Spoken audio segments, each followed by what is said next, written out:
Hormuz जलडमरू मध्य पर 20% शुल्क लगाने के अमेरिकी राष्ट्रपति ट्रंप के प्रस्ताव पर ईरान ने कड़ी प्रतिक्रिया दी है। विदेश मंत्री सैयद अब्बास अरागची ने कहा कि होर्मुज़ का वास्तविक संरक्षक ईरान है और 20% शुल्क बहुत ज्यादा है। इस बीच अमेरिका ने ईरानी बंदरगाहों की समुद्री नाकेबंदी दोबारा लागू करने का ऐलान किया, जिससे दोनों देशों के बीच तनाव बढ़ गया है।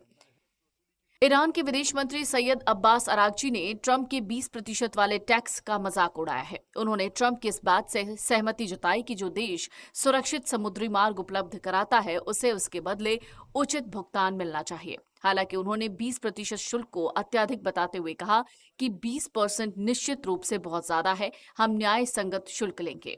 अरागची की ये प्रतिक्रिया ट्रंप के उस पोस्ट के बाद आई जिसे उन्होंने अपने social media platform truth social पर साझा किया।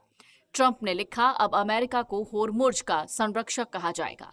दुनिया के इस बेहद संवेदनशील समुद्री मार्ग की सुरक्षा सुनिश्चित करने में होने वाले सभी खर्चों की भरपाई के लिए यहां से गुजरने वाले हर एक मालवाहक जहाज के माल पर 20% शुल्क लिया जाएगा।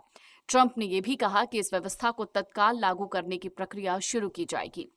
ट्रंप ने यह भी साफ किया कि होर्मुज़ जलडमरू मध्य सभी देशों के लिए खुला रहेगा, लेकिन अमेरिका ईरान के खिलाफ अपनी समुद्री नाकेबंदी दोबारा लागू कर रहा है। अमेरिकी सेना ने घोषणा की कि 14 जुलाई को भारतीय समयानुसार रात से ईरानी बंदरगाहों में आने जाने वाले समुद्री यातायात पर फिर से नाकेबंदी लागू की जाएगी। अमेरिकी सेंट्रल कमांड ने कहा कि अमेरिकी नौसैनिक बल ईरानी बंदरगाहों और तटीय क्षेत्रों की ओर जाने या वहां से आने वाले जहाजों की निगरानी करेंगे। साथ ही समुद्री जहाजों को सलाह दी गई है कि वो ओमान की खाड़ी और होर्मुज़ के आसपास यात्रा के दौरान अमेरिकी नौसेना के निर्देशों का पालन करें। इससे पहले अमेरिका ने 13 अप्रैल से 18 जून तक ईरान के खिलाफ समुद्री नाकेबंदी लागू की थी। बाद में वॉशिंगटन और तेहरान के बीच एक अंतरिम समझौता होने के बाद इसे हटा लिया गया, लेकिन अब दोनों देशों के बीच बढ़ते तनाव के चलते इसे फिर से लागू करने का फैसला लिया गया है। अरागची और ट्रंप के बीच ये बयानबाजी ऐसे वक्त पर हुई है जब अमेरिका और ईरान लगातार एक दूसरे पर हमले कर रहे हैं। दोनों ही देश होर्मुज़ पर अपने कंट्रोल का दावा कर रहे हैं। ईरान का कहना है पिछले महीने हुए अंतरिम शांति समझौते के तहत उसे जलडमरू मध्य से गुजरने वाले जहाजों के यातायात को कंट्रोल करने और जरूरत पड़ने पर शुल्क लेने का अधिकार है। वहीं अमेरिका का कहना है कि अंतर्राष्ट्रीय समुद्री कानून के तहत होर्मुज़ जलडमरू मध्य में सभी देशों को निर्बाध आवाजाही का अधिकार प्राप्त है और किसी भी देश को वहां शुल्क लगाने का अधिकार नहीं है।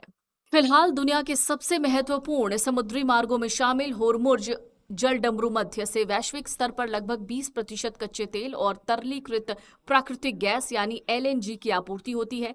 इसी वजह से यहां होने वाली हर सैन्य गतिविधि का असर वैश्विक ऊर्जा बाजार और इंटरनेशनल मार्केट पर पड़ता है। ईरान ने 28 फरवरी को अमेरिका और इजराइल के हमलों के बाद इस इलाके में नाकेबंदी शुरू की थी।